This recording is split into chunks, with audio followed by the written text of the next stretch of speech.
From UFOs to psychic powers and government conspiracies, history is riddled with unexplained events. You can turn back now or learn the stuff they don't want you to know. A production of iHeartRadio.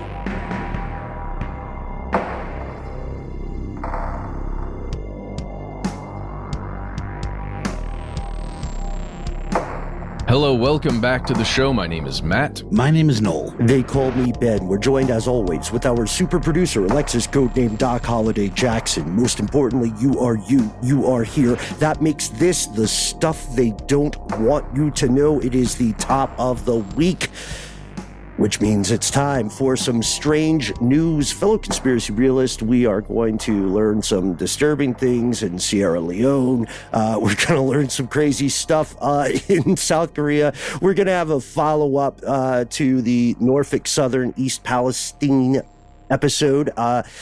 We're going to talk about some worrying stuff with zoonotic infections and bugs. Maybe we'll get to a heist, but before we do any of that, have you ever gone by a different name, fellas? Ben. No comment. Not so much. I do like with this, with our little virtual recordings, we get to give ourselves fun nicknames every time we log in. So that usually is a fun thing to do, but I'm not really much of a giving myself a nickname kind of guy. It seems like something other people are supposed to do.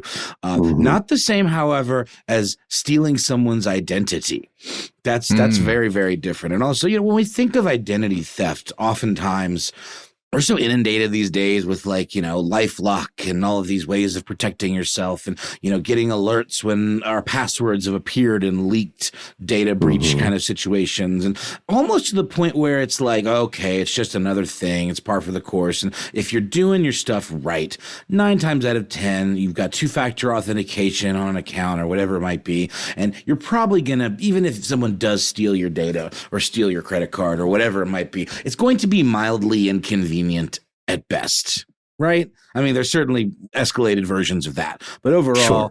I'm not really worried about having my life turned upside down by somebody swiping my credit card digits, using like a skimmer or something like that. It's just probably going to... Yeah. Well, I just had an experience with a potential skimmer at a gas station. It was not fun. But what I would say is, I think the thing people are most afraid of is that whole, I'm going to have to contact my bank. Somebody took a lot of money out of my bank, or my, used a lot of money in a credit card that I have that I haven't looked at in a while. And now I've got to deal with this. Right. But it is a sliding scale that goes pretty deep, right? Absolutely. There are protections in, again, as we always say with these stories, the natural default state of your credit should be frozen. You should unfreeze it when you have to do the big things, because it can be a huge hassle. The onus is on the consumer. But to your point, Noel, a lot of times when we are talking about the idea of identity theft, then it's something like a skimmer, or it's something like someone has used a credit card or stolen that information. And often credit companies have protections for you as the actual holder of the card. But this for sure is only the beginning. It's only the beginning, and the FDIC, ensures your bank deposits up to a certain amount and all of that good stuff. I'm not trying to dismiss any of those occurrences as being not worth worrying about. To your point, Ben, you should absolutely worry about it, if anything, more now than ever. But don't let it ruin your life. I think that's the whole point in terms of ruin it with worry. Let's talk about how it could actually ruin your life. And I don't want this to be a fear-mongering kind of situation where people are afraid to live life for fear of having something like this happen to them. This is obviously an outlier and just a perfect storm of awfulness. For one, William Donald Woods, who it all started back in 1988 when he was working at a hot dog stand with a guy named Matthew David Kierans. Recently, last week, Kierans pleaded guilty to identity theft, admitting to having used Woods' name, identity, social security number in almost every single aspect of his life for decades. So essentially, Kierans, who is now 58, used Woods' identity to obtain insurance, to obtain a social security number, a birth certificate, driver's licenses, credit, various jobs, bank accounts, all of this stuff. Apparently, he even had a child while using Wood's name. All of this dating back to that fateful hot dog stand, co-working situation in 1988. And this is, I believe it started back in Iowa. Des Moines, Iowa is where the kind of primary reporting on this comes from. So essentially what happened was, at a certain point in 1990, 2 years after they met at the hot dog stand, Kieran's got a fraudulent Colorado ID with Woods' name and date of birth on it. And he continued doing this for a couple of years. At the time, Kieran's lived as Woods in various states, and Woods, completely ignorant of this, went on living his life. Kieran's racked up just tens of thousands of dollars in debt under Woods' name, again, unbeknownst to Woods. And then in August of 2019, Woods, who was living unhoused in Los Angeles, and guys, I'm so sorry. If ever I've mixed up these two guys' names, you can see how that could be easy to do. It happens. Kieran's is the one perpetrating the fraud. Woods is the victim of the fraud. Woods is living unhoused in Los Angeles at this point in 2019. He goes to a bank. He realizes something is amiss. We don't really know the story of Woods up to this point, but one could imagine that having been a victim of this identity theft up to this point, while maybe things weren't going well for him in other ways, you have to wonder if some of that stuff couldn't have been what maybe led him to being unhoused. But he gets wind of something being amiss, whether he had sought help prior to this, we don't know. But in 2019, he goes into a bank of a national chain of a bank, which is not named in the lawsuit. This is where a lot of this reporting is coming from as well. He says that he believes that someone's been using his social security number to obtain, credit, and has racked up over $130,000 of a debt in his name. And he says this to the bank teller, who then asks him to answer some security questions, which we know are great if you're the one who made them and you're the only one who can answer them. Doesn't work quite so well when the person perpetrating the fraud on you is the one who made them. So when he couldn't answer them, they called the owner of the account, who the account belonging to the person they believe is in fact William Donald Woods, who answers the phone. This, of course, is Matthew David Kieran's, the perpetrator of the fraud, who successfully answers the security questions and then says, I'm not sure who would be trying to access my accounts in Los Angeles. Whoever that person is trying to commit a fraud on me. It's trying to just perpetrate a crime on me. You gotta, send that person to the brig. And so what happens basically starting at this point is this that Woods is arrested and essentially goes through the justice system in such a way that he ultimately ends up being institutionalized. He is institutionalized because he is all the while, as you would, claiming that someone is stealing his identity and has been stealing identity, that he is in fact the real Mr. Woods, and that he doesn't know who this other person is. And, talk about, what would you guys call that? Being gaslit, like when they don't even know they're doing it. But I don't know. It's institutionally gaslighting, perhaps. Yeah. There's this thing that happens sometimes where, unfortunately, there have been cases where people have been declared legally dead and are very much alive, and they have to try to prove that they are alive. And we have to exercise some empathy for just how frustrating this must be, Noel.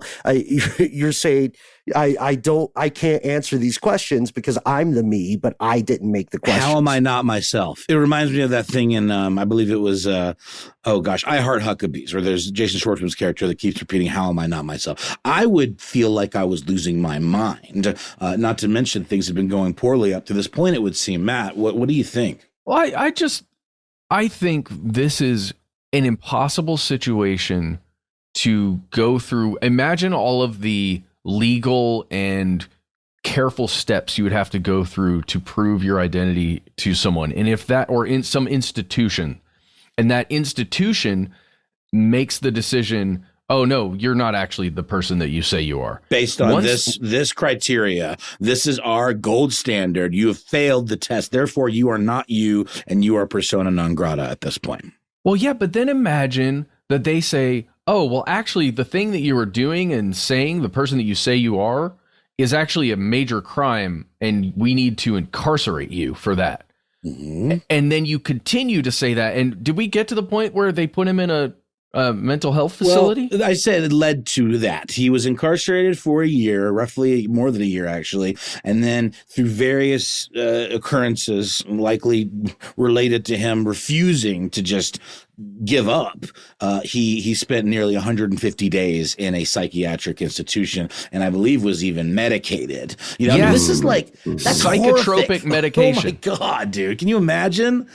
This is like, I mean, they're going to make a movie out of this. This is like, absolute hellish experience from the perspective of the dude who's just on a mission to get his life back, but doesn't even know who did this to him. It's like old boy level maliciousness. In a way, it reminds me of what was that film? I think the actor was Angelina Jolie, The Changeling or something, where she knew the kid was not her own, but society did not believe her. And she was also, I think, ultimately institutionalized. It's tough when you go against any bureaucracy, right? And if we walk through the mechanisms of proving one's actual identity, then we do see there's this sort of feedback loop or snowball effect that occurs when someone has perpetrated this kind of fraud over time, because every single time you successfully steal an identity or take one that is not yours, every single time you get a little more support for the next time you try something like that. Right? That's so, like, from the days of the hot dog stand, fast forward a few years, and now this person who has stolen the identity can easily appear to back up all of their claims. It's insidious. It's tough, man. And hopefully, is there a happy ending here, Noel? Oh, yeah. Yeah. No, please, Matt, real quick. Well, I just wonder how you go through all this stuff and you can't prove you are who you say you are with documentation. Isn't it possible nowadays to, like, take a sample from somebody and prove? Well, that's where it goes. But yeah, that's where we're getting there. That is ultimately what was able to kind of, be the aha moment in this. So I really do feel like in many ways there's a lot of ins and outs here, and it relates to a lot of the kind of things we talk about. Could well be worth an episode on its own. But Kieran's is institutionalized all the while. His own counsel in the trial for when he's arrested. And a lot of this stuff is what happens in the interim before he goes on trial for identity theft of this other guy, who he doesn't even know who he is at this point. He does at a certain once the charges are filed, he now knows who he's up against, right? Because he knows whoever's on the other end of that phone, that's his evergreen. If you guys have seen Old Boy, again, sorry I keep referencing that, but it is just such a perfect nemesis example of someone just absolutely screwing you over, who you can't see, you don't have access to, you can't ask them, why did you do this to me? And in Old Boy, there's a reason. The reason here is that this guy is basically a sociopath. He just did it because it was easy, and all we know is that he continued to do it almost because it was just, well, I'm already doing it. Might as well just keep the grift going. We really don't know. Do we know whether the thief maintained their previous identity? That we don't know. Again, a lot of this stuff is very new information, and I'm really looking forward to getting more details, trickling out as things progress. It is not clear from anything that I have read why this guy did this in the first place. Like, it just seems like it was like one of those, the banality of evil kind of scenarios where it's like, why did you do it? Why did you do this to me? It's because I could. And because Profit. He made money, right? He stole $130,000. That's true, but that's also $130,000 he's maintaining this identity. So that debt is on him. he's not just trundling that debt off to somebody else and then disappearing into the shadows. He's living as this person. So presumably that debt is kind of on him, even though this other guy's being affected by it. Because it appears that Kieran's, who perpetrated the fraud, was a pretty successful data analyst, at least, as of the time of when he was caught. So essentially what happened is in March 2021, Woods is convicted, pleading no contest, meaning that he basically acknowledges the dire nature of a situation, but refuses to admit that he did anything wrong. And in May, later that year, the court ordered Woods not to even use his real name anymore. Then several months later, Woods contacted police in Heartland, Wisconsin, which is where Kieran's was living at the time. And Kieran's found out and wrote to an LAPD detective saying that he felt that this individual who had contacted his employers and was convicted of stealing his ID was trying to stalk him or something. So he's once again doubling down on the gaslighting, and he's concerned that he's going to alter his bank accounts, knows where he lives. Wait, so this is the bad guy reaching out saying the real person is harassing me? Yeah, because he won. He won the court case. The perpetrator won the court case, and the other guy had to give up ever using that name again. It was basically granted, for all intents and purposes, to Kieran's. But Woods kept fighting, even after the police didn't do anything about it, because fake Woods, aka Kieran's, was able to give them just enough information to get them to back off. Woods continued, as you would have to, or just, I don't know, and end your life, man. I mean, I don't know how I would handle this. If I just felt constantly like I was beating my head against a wall, I think you could fall into despair very, very easily. I can't imagine. So this guy really had some real perseverance. He continues. He files a second identity theft complaint in September of 2021. Kieran's then responds, calling Woods Matthew Kieran's, and saying that his identity is still being threatened. So at this point, in January of 2023, Woods, the real Woods, the victim here, reaches out to Kieran's employer again, saying, your employee is using my identity and has been a perpetrator of this for many years, and I need to look into it. For whatever reason, this time, there is an internal investigation launched. Kieran's then continues to double down on his story. It's really interesting here that the University of Iowa, has its own police force. I didn't know that police force for a university would have detectives working for them. That's fascinating. It's always something that I assumed would go to a different jurisdiction, right? Like a state police or a local, I guess it is a local police force. I think you're right, Matt. Just to clarify, I believe there was an internal investigation launched, and then the Iowa police were involved, and it was assigned a detective to help, kind of look into this potential identity theft. But that detective is the one that actually made headways with this, That's exactly right. So the detective then is able to actually match Woods' DNA, the real Woods' DNA, with his father's, living in Kentucky, thanks to, again, we've got all kinds of issues with these 23andMe things and these DNA databases, but here's an example of where it was actually, a positive. So that match takes place. And what would have happened if Woods' father had not been living? Probably would have been another brick wall, and I don't know if the investigation would have been able to continue. So the Iowa detective then reaches out and asks Kieran's what his father's name was. Uh-oh, right? Finally, he's being asked a question that he doesn't have the answer to.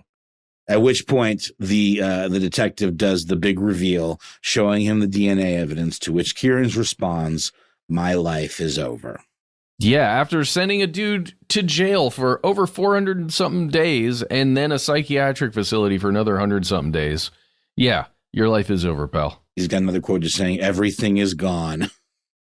This guy just seems like this is the kind of stuff that to me is just tantamount to the sort of urges that drive serial killers. Or, I said this the other day, actually, when we were talking about the fertility fraud, the kind of urge that would drive a doctor to impregnate a woman with their own genetic material, or just, perpetrate some sort of fraud around people that are in the most vulnerable stage of a marriage or relationship, desperately wanting to have kids. I think I said something like that's the kind of urge that seems to me very akin to what drives serial killers. Same thing here. This guy, absolute absolute monster. And I really look forward to hearing more about this. I think it is something that as more information comes out, maybe we sit on it a while. It could well be a full episode. And can't wait for the mini series. It really, this is just too much. It almost sounds stranger than fiction. You guys have anything else to add? I think that's about all for me. Yeah, we just have to change the ending. It needs to be a Quentin Tarantino movie, and it needs to have like that Kill Bill revenge thing, like at the end. Just rewrite the ending to where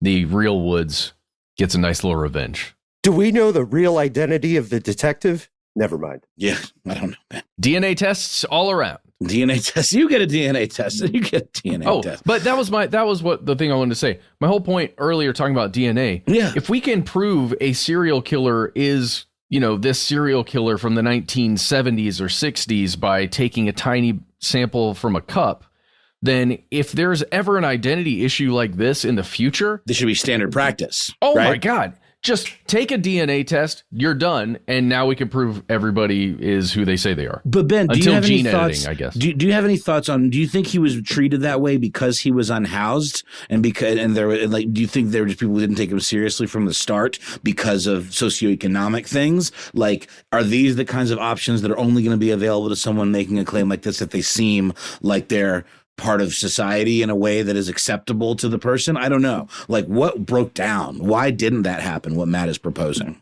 Absolutely. The serial killer thing is a good comparison because serial killers who get away for a long time tend to prey on disadvantaged or discriminated groups in society. So this is part of the problem. The fact that this person was unhoused. This doesn't really happen as often to people who are better prepared or have the means to protect themselves. Again, as you said, Noel, this is probably an episode in the future. It's interesting because we don't know much about what happened between when the two met at the hot dog stand in 1988 and 2019. That's a long time. We know that the real Woods was unhoused in 2019, but what happened? What transpired between 1988 and 2019? And how did he go all of that time without realizing his life had been secretly kind of co-opted by this other person? And is that what led to him becoming unhoused? It's a lot of questions. And then, Ben, last thing, I guess another one of my questions was, why isn't there a procedure in place like what Matt is suggesting where there's instantly DNA test? We don't need to, let's just go ahead and do it. Is it just because there's just it hasn't been established, like as a standard operating procedure? Yeah, as we said earlier, the techniques DNA gathering did not exist at the time of the original identity theft, and the feedback loop is created by the paperwork, which further reinforces the crime. Thank you. Yes, I agree with you. And excellent points from both of you. I think we'll put a pin in this one for now, take a quick break, hear a word from our sponsor, and then come back with more strange news.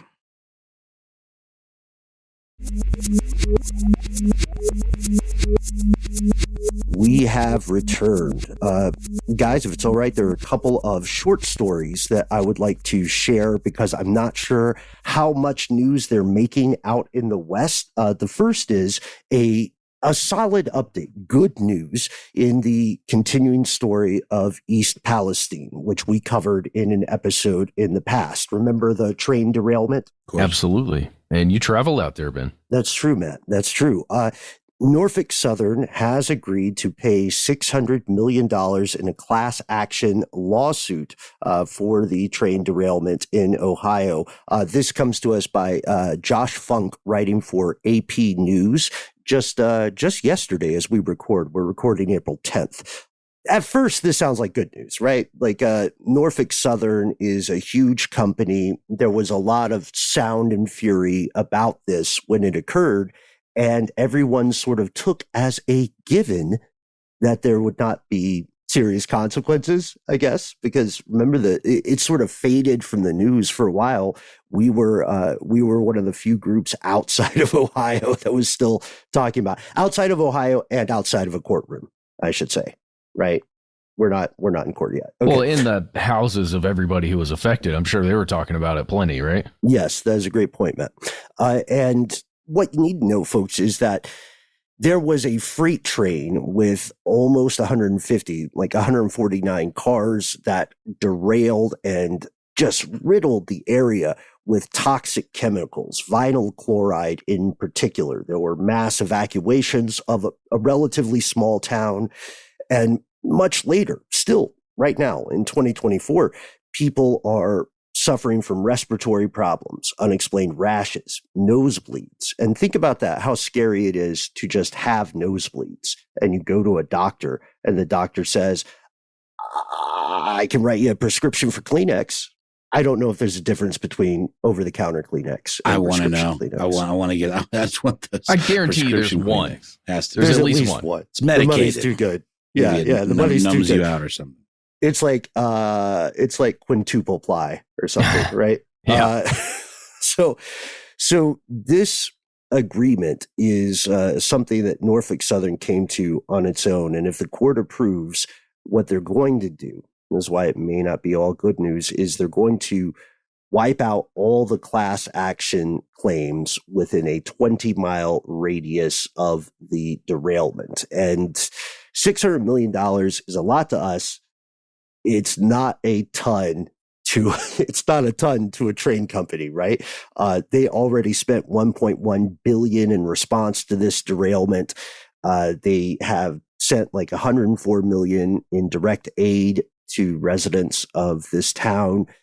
And they made it, I feel like they kind of made a deal with the U.S. government because the Biden administration never declared it a disaster at all. Wow.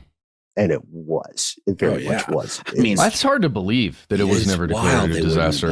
Unbelievable. I mean, we saw the pictures. I mean, if that's not a disaster, what is? Right, exactly. And this is something, this is, again, just a brief follow-up in our sort of interim cavalcade of strange news. We do hope that the residents of East Palestine and all those affected do get justice. We know, again, if you listen back to our previous episode, we were very careful to say the bad guys here are not the people who are operating the trains. There's still a huge debate right now over whether or not train companies should be required to have a decent amount of staff on a train, which is bizarro land crazy.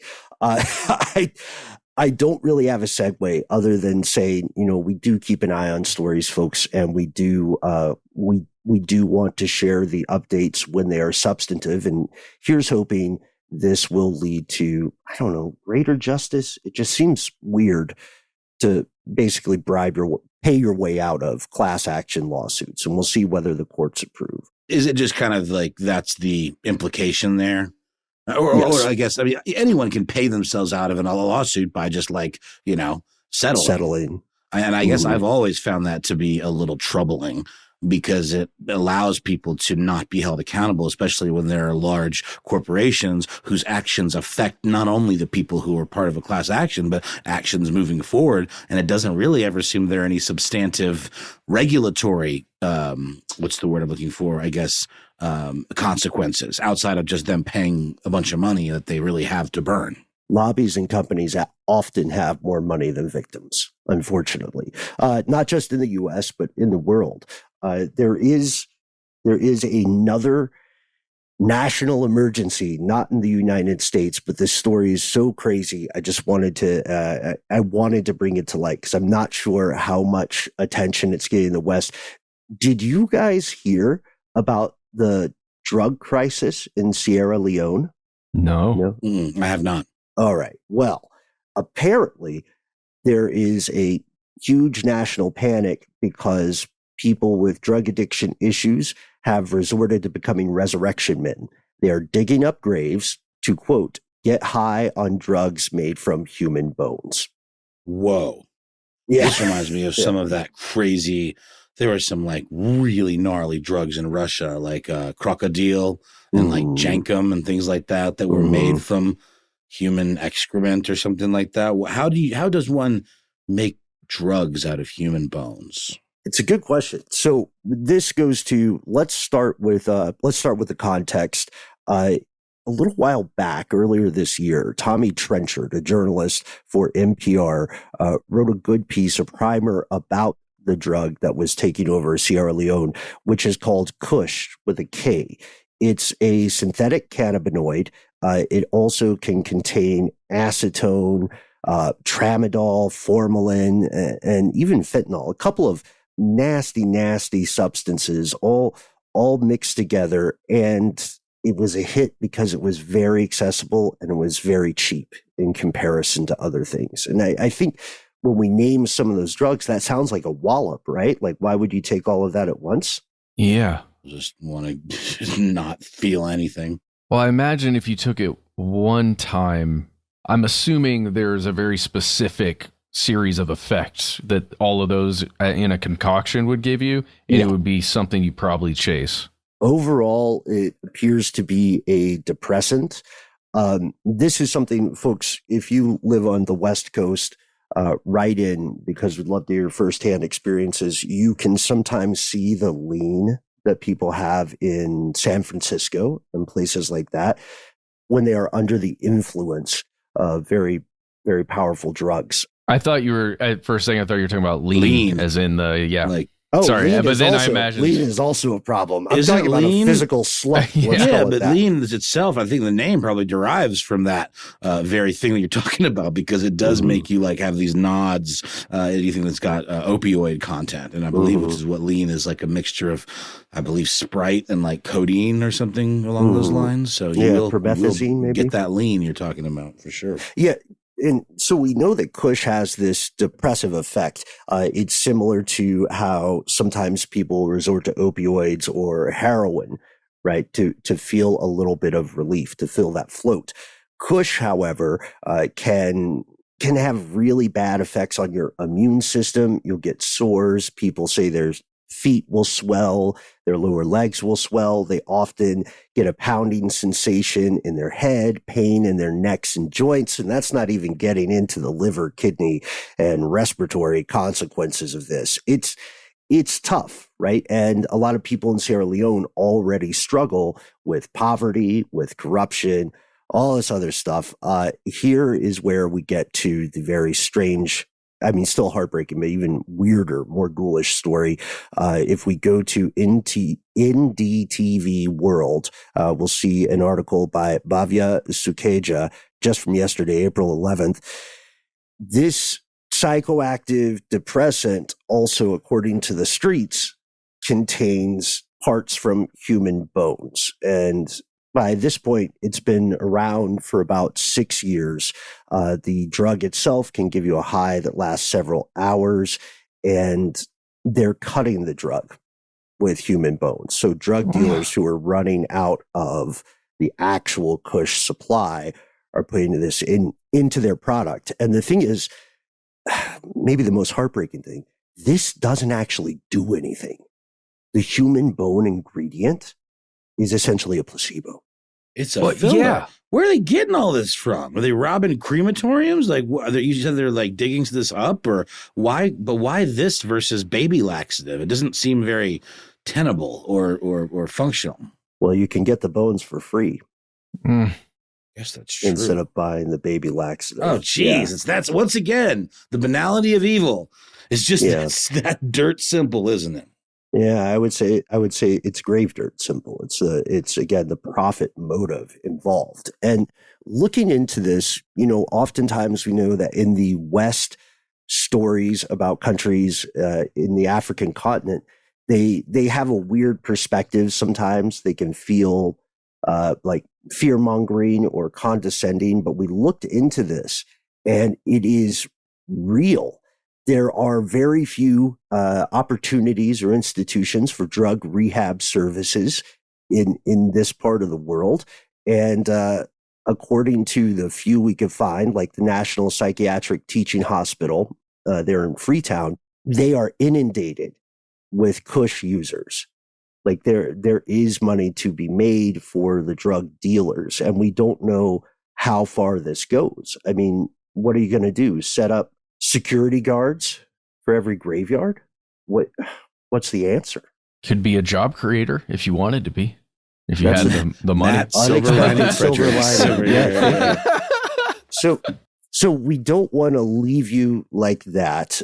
We have enough time for one more, which is a little bit weirder, which I think will be interesting to you guys. You're both parents. What would you do if iHeart came to you and said, "Hey, we'll give you an extra 30 grand to have another kid"? I would start the process immediately. I would find someone and I would say, "Do you want a baby in you?" No? Okay. Do you want a baby in you? Bro, do you not recall how, I mean, maybe yours is a little younger, but 15 years of paying for stuff, that 30,000 ain't going to cover it, man. I'm sorry. I don't think it's worth it. 22,000 for the first one. Yeah, no, 22,000 for the first one? I'm good. No, yeah, I'll take it. And I just like being a dad. It's great, but well, whatever. I just feel like that's quite the lowball offer is all I'm saying. So here's why I'm asking. In some nations, as we know, birth rates are in sharp decline. A lot of what we would call developed nations, especially in the East Asian sphere, right? Japan, our story here takes place in South Korea. There are South Korean companies, private industry, to be clear, not the government, that are offering their employees up to 75 grand US equivalent to have babies because the birth rate decline in South Korea is reaching a crisis point. Okay. Yeah. One of them's an underwear company. So how hard is it to become a South Korean citizen? It's a game of rock, paper, scissors. 3 out of 5. Dang, I guess I wouldn't count either. All right, fine. So here's the announcement, and this is just one example of one company. On Thursday, a company named Sangbangul, underwear manufacturer, said, "Look, if you work for us, we'll give you $22,400 for your first child. We'll give you another $22,400 for a second child. And if you have a third child, we'll give you 30 grand, pulling a lot of this from the Korea Herald.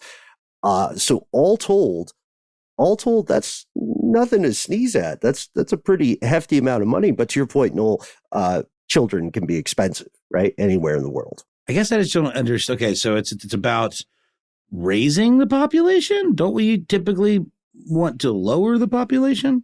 Well, generally, in some places, yes. But maybe not lower. I'm not proposing, you know what I'm saying? Just, population tends to be out of control in a lot of parts of the world. Well, we are all economic batteries, right? And ultimately, we are workers, right? Each individual human being, each child becomes a worker, a cog in the economy, which is why countries individually are probably interested in keeping their populations up, which is, I think, what we're dealing with here. Yeah. The decline in birth rate, which again is becoming increasingly common in what we would call developed countries, is an economic danger, especially when you confront things like the cyclical aging of generations, right? The U.S. is going to deal with this problem as well as a massive amount of people retire. There are fewer children being born. Society is kind of a Ponzi scheme, to be honest. Like, you have to have more people created to maintain the institutions, laws, and mores that sustain the previous or existing population. So, if and the militaries, Ben, you got to maintain the militaries. You got to maintain the militaries, Matt. And so, in South Korea, this is part of a larger issue. Fewer people are getting married in general, or even co-parenting, because they feel that the environment in which they live is so hyper competitive, so unwelcoming. Like, they're asking with a lot of validity, have a child in this economy? Idiocracy intro. Idiocracy, exactly. And there was another previous statement. The actual 75 grand per child comes from Buyong Group, which is a construction firm in Seoul. And pardon our pronunciation here, folks. It appears that they'll give you 70 grand per kid. That's more like it. So, if you're done manufacturing underwear, go have kids with the construction firm, right? I just got a vision. Sorry to take it back to the military, because the construction thing is really interesting. Like, that company specifically wanting babies that in 18 years or whatever can work for them. Just thinking about militaries in the future that will give you money to have a child and sign a contract that when that child reaches a certain age, he or she signs up for military service or whatever, PMC it is, private military company. And they even as part of the deal, you get certain like gene therapies, right? And drug therapies. Little super soldiers. Oh yeah. yeah. Take care of the kid until it's 18. And then it's ours. It's a fairy tale level bargain. Very Rumpelstiltskin. There was a sketch on, I want to say it was Mr. Show in like a later season where Bob Odenkirk, it had to have been because it was Odenkirk. He plays like a basketball recruiter, but he's going to like elementary schools and even like kindergartens and stuff, and he's like starting them real young, And he always brings his famous potato soup to give to the parents. I brought you some potato soup, and he's just talking about watching these little kids on the playground, and that one right there is going to be a bruiser, I'm sorry, that just made me giggle. But it's what you're describing, Matt, is horrifying and dystopian AF. And plausible. Yeah, 100%. Especially as time wends on. Last point I want to make before we move on. This kind of stuff, some sort of support system is necessary. National fertility rates are a subject of intensive study. If you are for the entire country tuning in, if you are trying to maintain your population, not grow it, just not have a population collapse, you need a fertility rate of about 2.1. Right now, the national, as of a few years ago, the national fertility rate of South Korea was 0.78. Over time, this can lead to population collapse, which is dangerous. This is an existential crisis for a country when it dips below a certain point. But the question is, and folks, let us know your thoughts. The question is, how do you fix this stuff? Do you try to give people a lump sum per child? That doesn't seem economically feasible. Do you crack some Faustian bargain? What sort of incentives should there be? Do you increase immigration? Right? Let us know. Can't wait to hear your thoughts. Conspiracy, iHeartRadio.com, 1-833-STDWYTK. We're going to pause for a word from our sponsor. We'll be back with a little bit more strange news.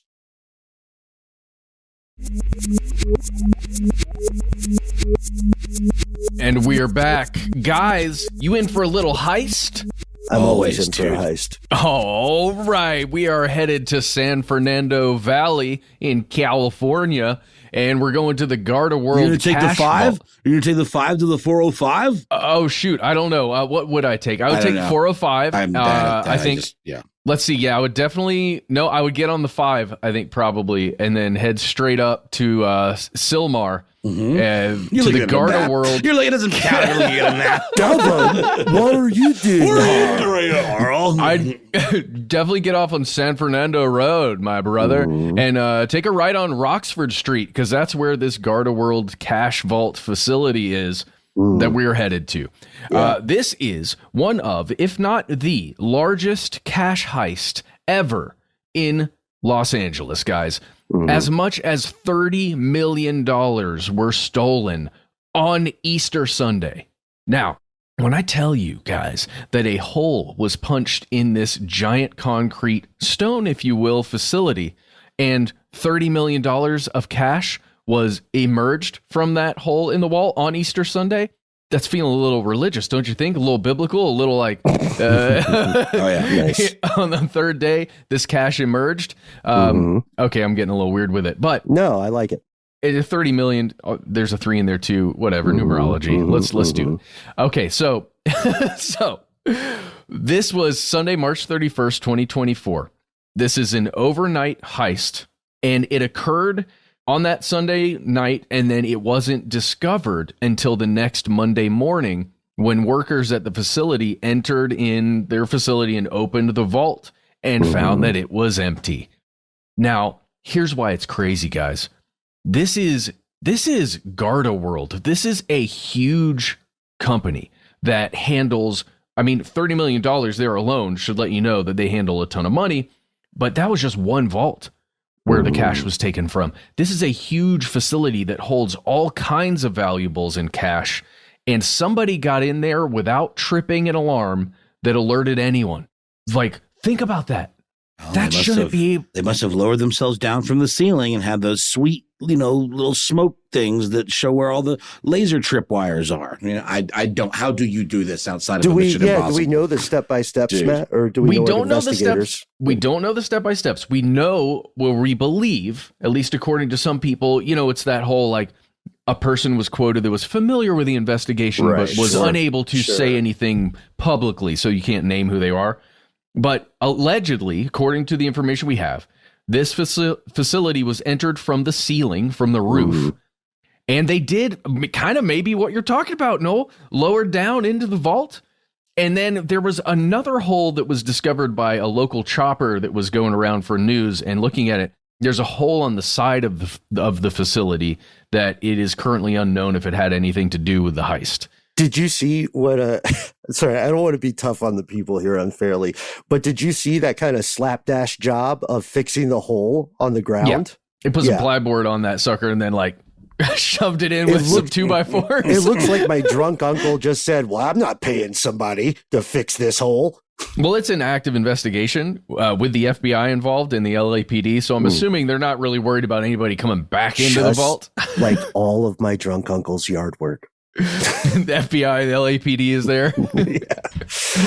So this is insane. I think we were all reading about this separately.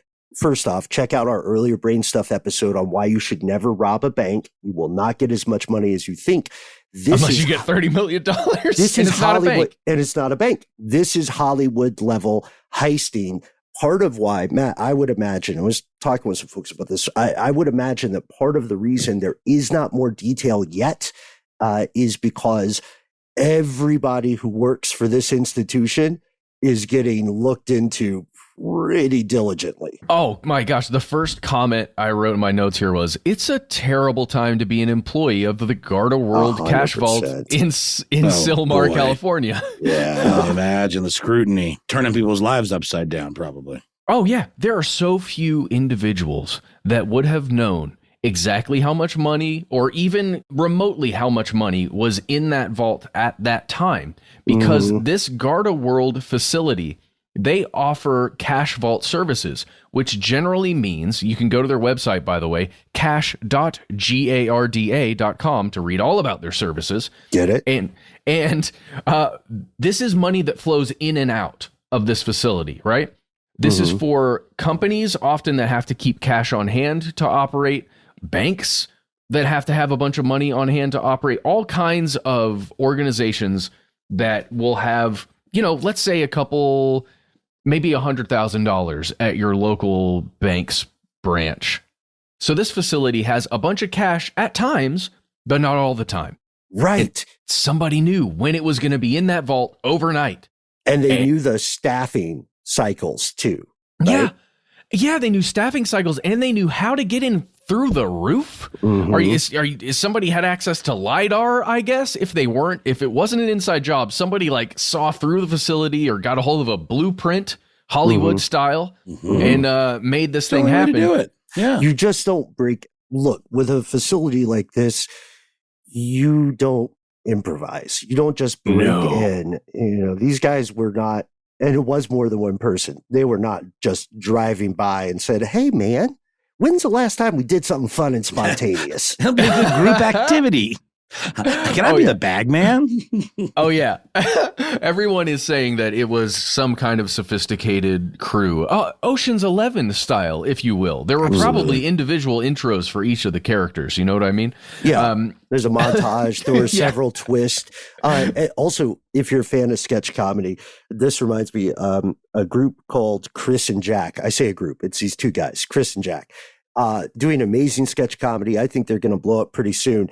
They have this run of heist sketches, Matt, that you would love. I'm going to send some to the group after this. But yes, I'm picturing a cartoonish level agglomeration of heist. I hope that they got people who are each part of the crew because of one specific speciality. You know what I mean? Yeah. That's I want the one guy who's like, man, I don't know a lot about Heist, but I've worked in roofing for 50 years. You're the perfect man for the job. Come on in. All right, Freddie, let's go. But one of the craziest things here, guys, there was a single alarm that was tripped in the facility when they entered in the way they did. That alarm, though, was not connected up to reach the LAPD or the local sheriff's office or, the county police the way most do. When you get an alarm system in your house, like if, let's say you use Simply Safe, which is, an organization that has sponsored us before. If you have that system active in your home, you're not required to, I guess, but it is highly encouraged to connect that system up directly to your local police department so that if that alarm goes off, they're immediately alerted. You don't even have to be there, and they will send somebody out to your house to like check up, make sure everything's okay. Because otherwise it's reduced to like a neighborhood alert or a or your an phone. Audible disincentive. Well, you might get an alert on your phone that says, hey, someone's broken into your house. Congratulations. It finally happened. Sorry. Mm-hmm. But Garda World doesn't answer their emails or check their text on Easter, right? Well, yeah. But it makes me think, again, when you're talking about an inside job kind of thing, I don't know if you could maybe disconnect that specific alarm from that, that larger system. Well, That's tough. But if you have some sort of hacking capabilities and are able to infiltrate the system, I bet you there would be some way you could do it by rerouting something within the software. I'm just kind of talking out loud. Usually when they do it in movies, somebody snips something, outside, usually in like a breaker box kind of, or a panel or something. But as far as like, we've talked about the dangers of being in a smart home situation where everything is internet connected, because if it's connected to the internet, then people can access it as well. So I just got to wonder if there's a way of doing that virtually. Like this is, okay, if I understand this correctly, Matt, this is right now the largest full cash heist, right, in the history of Los Angeles, which is saying something because there have been other folks who held that record before. But yes, 1997, $18.9 million from another armored cash facility, this time a Dunbar armored facility. The question is, at this point, it's pretty likely that someone's going to get caught or at least implicated in this. Because even to the point about using system admin privileges to like reroute something or snipping a cable seems easier or seems smarter. Because I feel like if you are working at if you're working in IT or any software affiliated thing, you just lost a month of work. You're going to be hanging out with the LAPD for a while.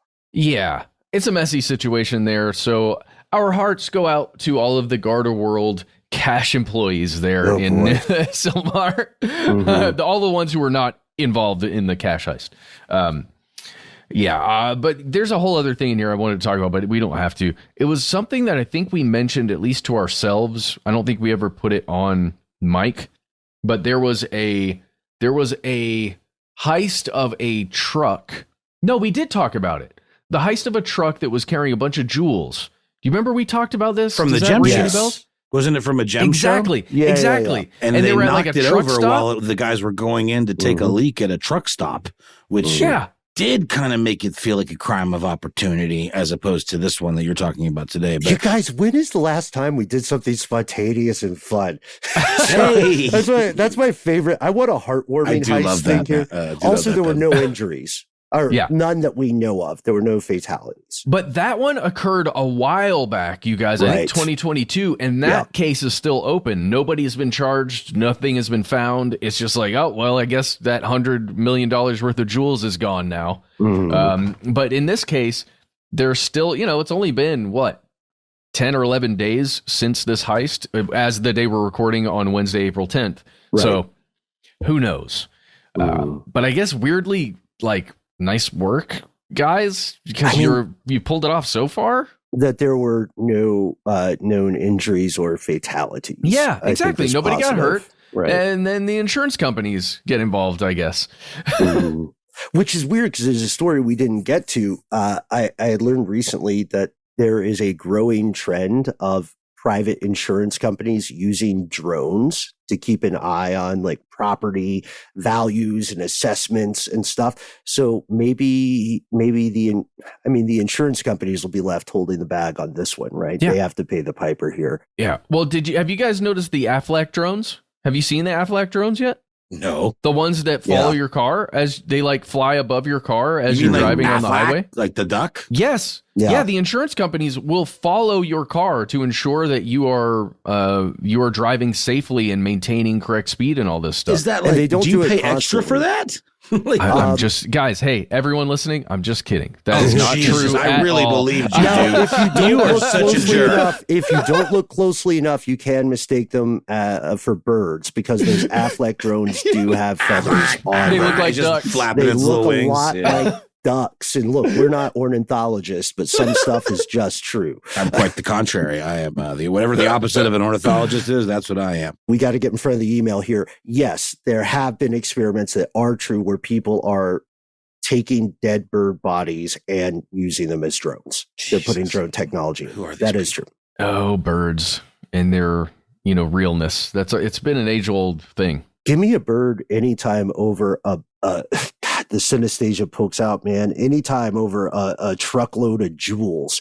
Count me out for that one. I'll do the keyboard stuff for that one. But I think you should be. Hey guys, have we done a full cicadas episode? I know we did 3301, but did we do a full episode on cicadas? we have not. Cicada 3301 is it was an online cryptic kind of possibly AR game. Yeah. We talked in 2021, I think, about another brood of cicadas, and just recently there was something making the news in a sad and hilarious. You talking about those horny undead mofos? Yeah, hypersexual quote zombie cicadas. I don't think we have time to really unpack this. This is why I'm saying I kind of want to just talk about hypersexual zombie cicadas for a full 45 minutes with y'all, but just because I think it would be fun. Sure. But I guess let's just put this out there. You can find articles on this right now. CBS News' Caitlin O'Kane wrote about this specifically on April 5th. And it's talking about these weird STD fungus laden cicadas that are going to be emerging as part of these two major broods, brood 19 and brood 13. Mhm. They're coming out in like the southeast here in Georgia. And then I think the other one is coming out in like a bit north from here. But these are two massive broods of cicadas that come out every 13 or 17 years. And unfortunately, when they go into the ground, they burrow down there for all that time, 13 or 17 years, they get infected with this fungus, and it's on the back, like the sexual parts of the cicadas. And it basically takes off a piece of their body. And then a plug, what is called a fungal plug, emerges. This white-looking, nasty, mushroom-like thing comes out. Mhm. And this fungus has amphetamines that get released into the cicada system, which make it, I guess, according to this article, it says it gives them stamina, which, we're not talking sexually here. It just means they're excited about life in a weird way. It does make them hypersexual. Oh, though. it does, that's the but it's- reason they're getting up in the first place. Massapopora cicadina, I think it's called. Yes, Massapopora cicadina. Which already sounds like a dumb Suckadina. pun. I mean, yeah. Cicadina, baby. But yeah, Massospora? Massospora cicadina. Yeah. Shout out to Miles Jack over on Daily Zeitgeist. Miles hit me to this. The last time these two broods emerged at once, it was the year of the Louisiana Purchase. So this is like a big deal, like a total eclipse of the sun, but it's like a fungus. But I don't know, man. It's going to be weird. We live in Georgia. So Yeah. should we stay inside or what do you think? Well, so the cicadas emerging is one thing on its own, right? And that Right, is one yeah. like, oh my God, it's going to be loud. These things can hurt your hearing. They are so loud, which is already horrifying. And they're going to be in your backyard if you live in the Southeast, and a lot of them. Just and banging. Yeah, because they're going to it is mating times. They come out, they emerge to mate, and then they go back in the earth and they hang out for a while. They come back and they just get it on again. But with this STD-like fungus, and it's STD-like because it's spread in the same way, because they don't actually have sexual organs anymore if they are infected, so they cannot mate. But they rub the fungal plugs, what once were their mating bits, on each other, and it spreads the fungus. And now more and more of them have it. It's messed up too. It makes the males that are infected do the mating rituals that the females do in order to get other males to come down and again just rub up against the fungus. So it is like it reminds me of some of these mind controlling other funguses that we've talked about in the past, like The Last of Us, man. Those cordyceps, exactly. That's what Last of Us zombies were based on. But like, it's really creepy. The scariest thing is something that has not been proven yet, but is a possibility in the same way when we talked about the zombie deer disease pretty recently on the show. It is not zoonotic. It has not jumped from cicada to other things yet. Specifically humans, not jumped to us yet. But there are a ton of other species of various shapes and sizes and forms that eat these cicadas. Like oh my gosh, it is buffet time, y'all. Let's eat cicadas. Look how many there are. They are going to be ingesting this fungus, and it is unknown how it is going to affect certain species. We could say it's a non-zero chance. Technically true. But that's always the risk with, so fungus is amazing. You've heard our previous episodes on it. Humans still have a lot to learn about fungus, and the question of whether this thing probably will not traverse the zoonotic gap just because it is so specifically adapted to the cicada. However, there's always a chance. Oh, agreed. This whole concept of spending 13 or 17 years underground in the soil is what I think you're talking about. So specific to that life cycle of being underground, dormant, away from basically everything but the soil and the biological material of that cicada. I don't think it won't work well on a creature that's in the sunlight, most of the time. All right. Well, hey, that's all I have, guys. Yeah. If you are a cicada hearing this, let us know. Check your back end. How's your butt? Yeah, let us know. Check your butts. And we also want to know your reaction to these heist stories. Unfortunately, speaking of heist, a lot of people have encountered identity theft in some way. Last but not least, please don't dig up people to use their bodies in drugs. For the love of God. I think we're agreed on at least that, folks. And don't steal people's identities and ruin their lives just for yucks. It's a jerk move. Or for profit. You know what I mean? It's okay to be yourself is what we're saying. And we can't wait to hear from you folks. Join us. Give us leads for new episodes in the future. Join the show every week where we do a listener mail program. How can I find you? You might be asking. Well, unlike the people who pulled an amazing heist in Los Angeles, we try to be easy to find online.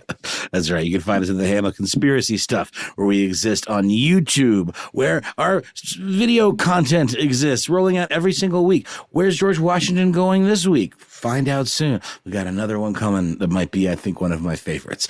You can also find us in the handle Conspiracy Stuff Show on Facebook and on X, FKA Twitter, on Instagram and TikTok. We're Conspiracy Stuff Show. Hey, do you have a phone and like to make calls with it? You can also do it with VoIP, I guess, if you had a laptop or something.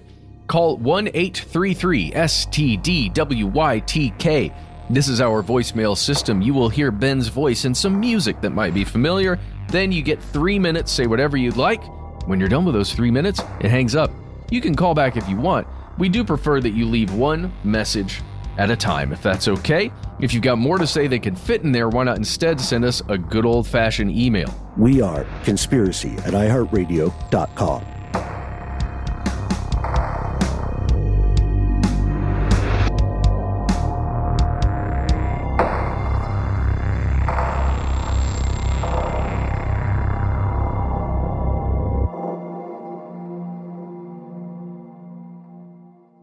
Stuff They Don't Want You to Know is a production of iHeartRadio. For more podcasts from iHeartRadio, visit the iHeartRadio app, Apple Podcasts, or wherever you listen to your favorite shows.